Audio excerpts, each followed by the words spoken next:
In this video, we're testing different bloom times with the April brewer.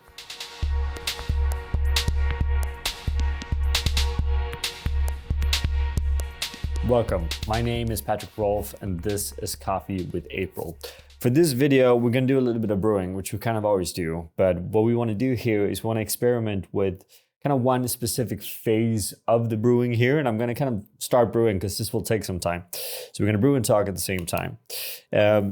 What we're gonna try here is what is happening when we're changing or extending the time in between the two pours.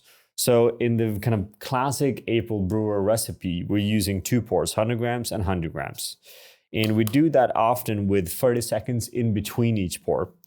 But there is a difference in terms of taste and experience depending on coffee, also then depending on how long you extend that period. So what we want to do is we want to show you what that can result in, a few theories behind it, and then obviously taste it, compare it, and kind of share the result with you. The coffee that we're using to do this test is our washed processed Pacamara from the El Socorro farm in Guatemala, a very kind of melony, slightly herbal coffee, lots of stone fruit, a little bit of florality as well. And we're just going to start here by doing our initial 100 gram pour, right? And that's going to be 50 gram circle, 50 gram center in this case. Now, as you know, we're not referring to blooming as a thing when it comes to brewing coffee, mainly because there's no reason why it should be a thing. Blooming is more of a visual representation of what's happening when you're brewing with coffee that still has a lot of gas in it, which basically then means that the coffee is somewhat roasty, or, for example, very, very fresh from roast. And we always recommend that you shouldn't be brewing fresh coffee anyhow, right? Which is why we're not discussing it. The second reason why in this case we're doing an extended initial pour, which our initial pour is much larger than what traditionally you would do when you brew coffee. The reason for that is because you want consistency when you're brewing. And it's something that develops from a competition perspective. And consistency comes from a uniform saturation of coffee grounds. And that is very, very difficult to do if you're not making sure to cover all of that coffee in water as soon as possible, which is why we brew smaller brews. Because if you have a smaller amount of coffee in the filter, it's going to be easier for you to saturate it more uniformly. So that's important. Two, it's also, again, why we pour so much water. So what happens is that we get a much, much better balance in terms of taste. And if we brew multiple coffees at the same time, which, for example, I'm doing now, we're actually going to have a much, much, much more uniform taste experience. And when you compete, that is very important. So what we're doing here now is, first of all, we're brewing everything on 92 degrees Celsius. Brewing temperature matters, more about that in a different video at a different time. And what we're doing here is that we're letting brew number 1 sit for 40 seconds in between pours. Brew number 2 sits for 50 seconds. Brew number 3 sits for 1 minute. And brew number 4 is going to sit for 1 minute and 10 seconds. And then basically what we want to do is we want to look at the total brew time. And we want to look at, obviously, how is it tasting and how does it measure up, right? One of the things that is obviously interesting is that you're going to have a very different amount of water in the coffee bed when you make that second pour, right? And that is going to change the agitation, that is going to change the temperature, and that is going to change a few other variables that then should have a big impact on that final taste. So at 110, I'm making that final pour here. And then what we're going to do is we're going to let all of these draw down.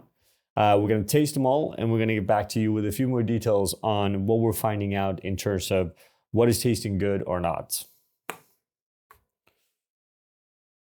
We're back. We've done some measurements, we've done some tasting, and we have a little bit of feedback for you here, right?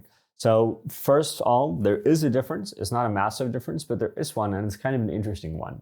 And it's both, 1, a visual difference, 2, it's a slight taste difference, and 3, it's also a slight difference in strength. Like what we can say, and again, we've done this with our refractometer, they're less than perfect when it comes to measurements, and there's a lot of things that goes into those measurements.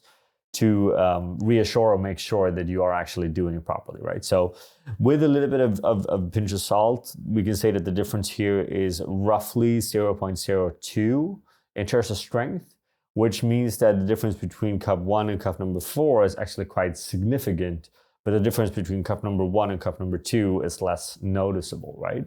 Now, one of the things we can say is that the longer we wait in between pours, obviously the more water has gone down from that initial pour. And when we have more water going down, it's easier to make a second pour that is actually going to keep a cleaner, let's say, coffee bed or a more uniform coffee bed afterwards, right? So for those of you that are kind of traditionalists in the sense that you think that the visual of the coffee bed after you're brewing has a very big impact, you might actually want to extend as far as possible, right? In terms of taste, I'm going to say that they're all actually tasting pretty good, and they're all tasting like the recipe in the coffee that we actually dialed in. I tend to gravitate between either actually the first one or the last one. I think that what we're happening in the middle is not a big enough difference to really justify the time that we invest in it. So after all, it becomes a longer brew time. But what we have in the last cup is that we have a lot of florals, we have a lot of sweetness, we have a very good balance. And there's nothing so far negative coming out of this extension. I think that's important, right? So I'll be curious to see what happens if we take this to 2 minutes, to 3 minutes, and so on, right? Obviously, this is going to get to a point where we may not see, added benefit to it, but it might be interesting to push it as far as possible. We did some kind of little bit of reference here in the past where we talked about basically a little bit of roasting, where we talk about soaking or no soaking, and this could kind of be a similar idea to it, as in how long do you wait to apply new temperature to your roast or your brew, right? And how much of a difference does that have on the final result, which is quite interesting because we find roasting wise, it does make kind of a big difference, even though we don't understand all the details behind it. But long story short, basically it's an interesting thing to experiment with. You definitely have higher strength in the cup that we have waited longer in between the pours, right? So for example, if you want to grind really coarse and still get that strength up, it's perfect to just kind of extend that initial time, right? Now, obviously one can debate if you do 3, 4, 5 pours, are you going to wait 1 minute in between each of those pours, and how you're going to do that's a different conversation. Here at April, again, we prefer doing this 2-pour structure, so we recommend that and just basically change that time in between. With that, as always, we're super curious to hear your thoughts on this. We know it's a topic that's been discussed for a long time. We know you have different experiences.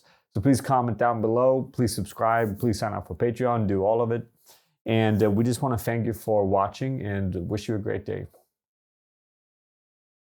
We want to give a special thank you to all of our Patreon supporters. It's because of you that we are able to continue to make these videos.